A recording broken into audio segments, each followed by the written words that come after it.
Today we're going to talk about railguns. A railgun is a linear motor device typically designed as a weapon that uses electromagnetic force to launch high velocity projectile. Projectile normally does not contain explosives, instead relying on the projectile's high speed, mass and kinetic energy to inflict damage. The railgun uses a pair of parallel conductors, rails, along with a sliding armature is accelerated by the electromagnetic effects of a current that flows down one rail into the armature and then back along the other rail. It is based on the principles similar to those of the homopolar motor. As of 2020, railguns have been researched as weapons utilizing electromagnetic forces to import a very high kinetic energy to a projectile, for example APFSDS,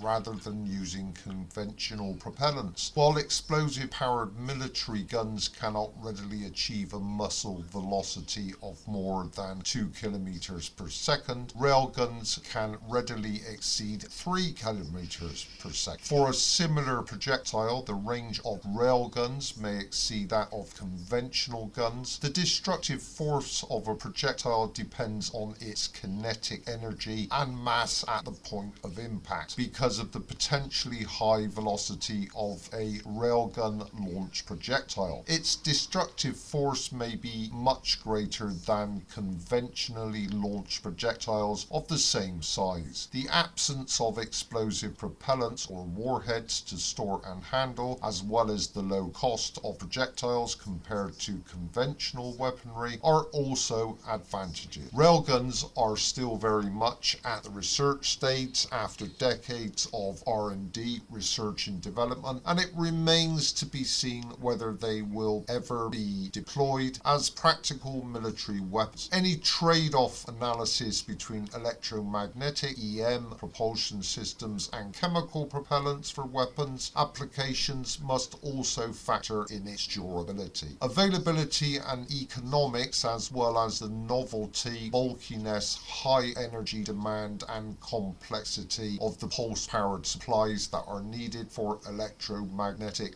launcher systems. In basics, the railgun in its simplest form differs from a traditional electric motor in that no use is made of additional field windings or permanent magnets. This basic configuration is formed by a single loop of current and thus requires high currents, for example of order 1 million amperes, to produce sufficient accelerations and muzzle velocities. A relatively common variant of this configuration is the Augmented Railgun, in which the driving current is channeled through additional pairs of parallel conductors arranged to augment the magnetic field experienced by the moving armature. These arrangements reduce the current required for a given acceleration. In electrical motor terminology, augmented railguns are usually series wound configurations. Some railguns also use strong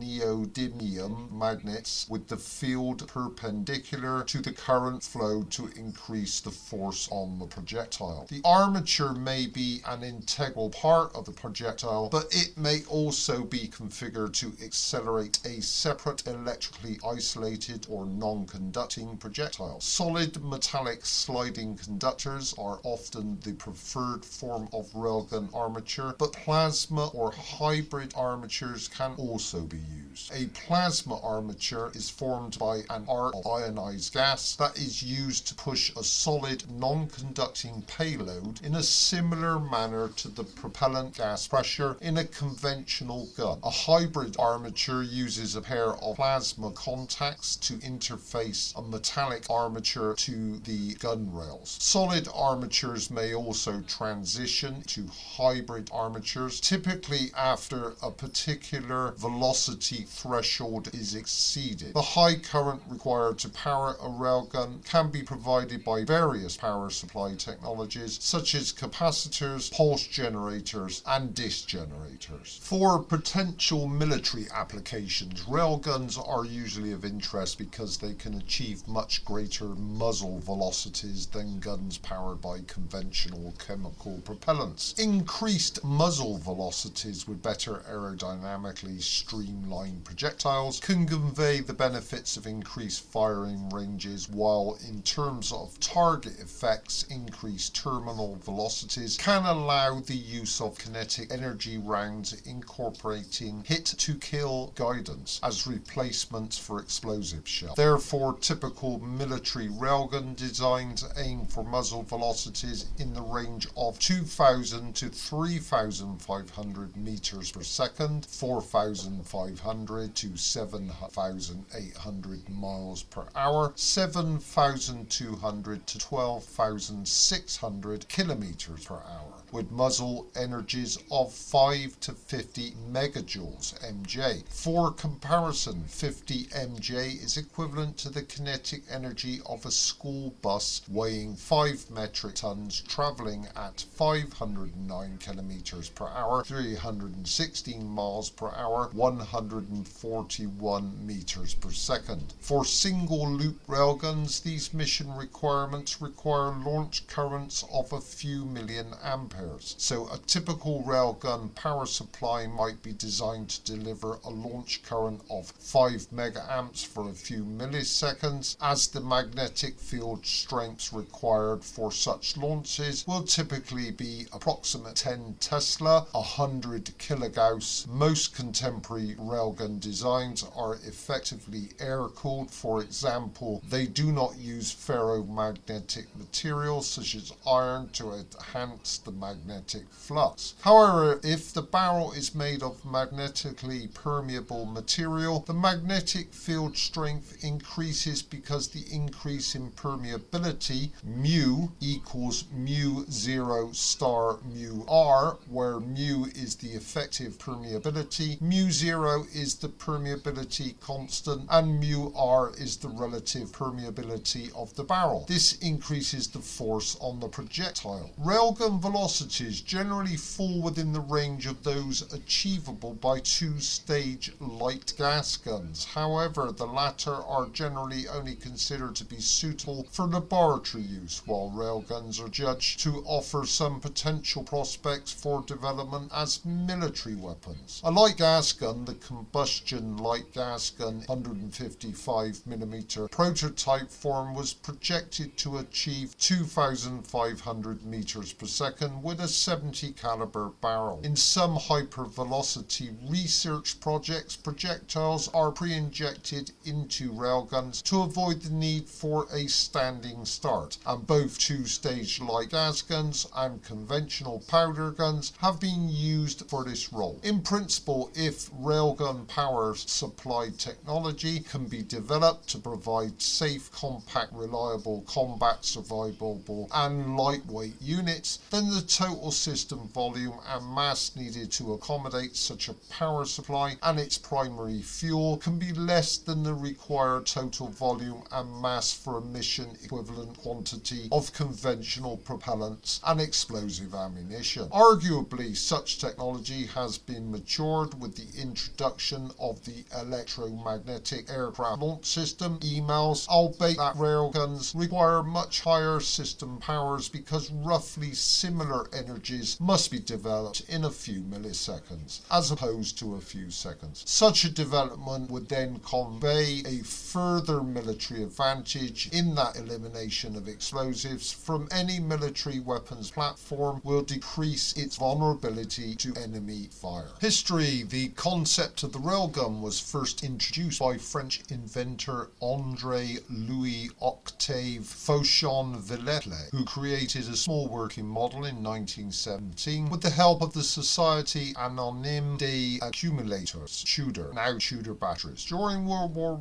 I, the French Director of Inventions at the Ministry of Armaments, Jules Louis Breton, commissioned Fauchon Villeplay to develop a 30mm to 50mm electric cannon on July the 25th, 1918. After delegates from the Commission of Inventions witnessed test trials of the working model in 1917, 1917. However, the project was abandoned once World War I ended later that year in November the 11th, 1918. Fauchon-Villeplay filed for a US patent on the 1st of April 1919, which was issued in July 1922 as patent number 1,421,435 electric apparatus for propelling projectile. In his device, two parallel bus bars are connected by the wings of a projectile and the whole apparatus surrounded by a magnetic field. By passing current through the bus bars and projectile, a force is induced which propels projectile along the bus bars and into flight. In 1923, Russian scientist A.L. Korolkov detailed his criticisms of Fauchon-Villeplay's design, arguing against some of the claims that Fauchon-Villeplay made about disadvantages of his invention. Korolkov eventually concluded that while the construction of a long-range electric gun was within the realm of possibility, the practical application of Fauchon-Villeplay's railgun was hindered by its enormous electric energy consumption and its need for a special electric generator of considerable capacity to power it. In 1944, during World War II, Joachim Hansler of Germany's Ordnance Office proposed first theoretically viable railgun. By late 1944, the theory behind his electric anti-aircraft gun had been worked out sufficiently to allow the Luftwaffe's Flak Command to issue a specification, which demanded a muzzle velocity of 2,000 meters per second, 4,000 miles, 500 miles per hour, 7,200 kilometers per hour, or 6,600 seconds, and a projectile containing 0.5 kilogram, 1.1 pound of explosives. These guns were to be mounted in batteries of 6, firing 12 rounds per minute, and it was to fit existing 12.8 centimeter flat 40 mounts. It was never built. When details were discovered after the war, it aroused much interest, and a more detailed study was done, culminating with a 1947 report which concluded that it was theoretically feasible, but that gun would need enough power to illuminate half of Chicago.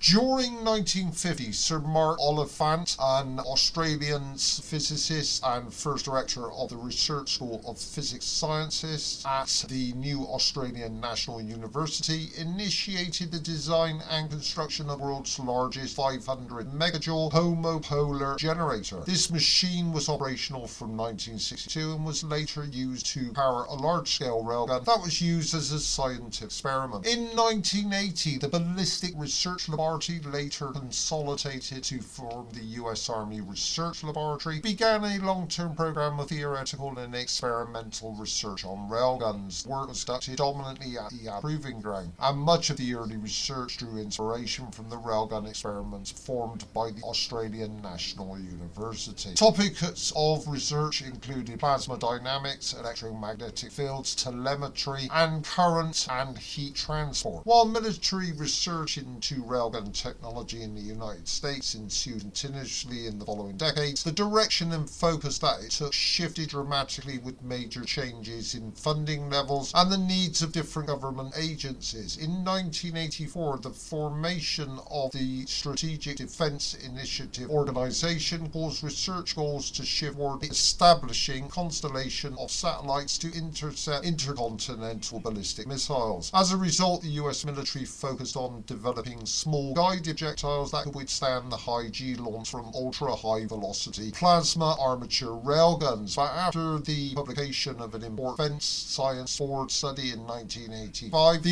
US Army, Marine Corps, and DARPA were assigned to develop anti-armor electromagnetic launch technologies for mobile ground combat vehicles. In 1990, the US Army collaborated with the University of Texas at Austin to establish the Institute for Advanced Technology, IAT, which focused on research involving solid and hybrid armatures, rail armature interactions, and electromagnetic launcher materials. The facility became the Army's first federally funded research and development center and housed a few of the Army's electromagnetic launchers, such as medium caliber launcher. Since 1993, the British and American governments have collaborated on a railgun project at the Dundrennan Weapons Testing Center that culminated in the 2010 test where BAE Systems fired a 3.2 kilogram 7-pound projectile at 18.4 megajoules, 3,390 meters per second, 7,600 miles per hour, hour, 12,200 kilometers per hour, 11,100 per second. In 1994, India's DRDO's Armament Research and Development Establishment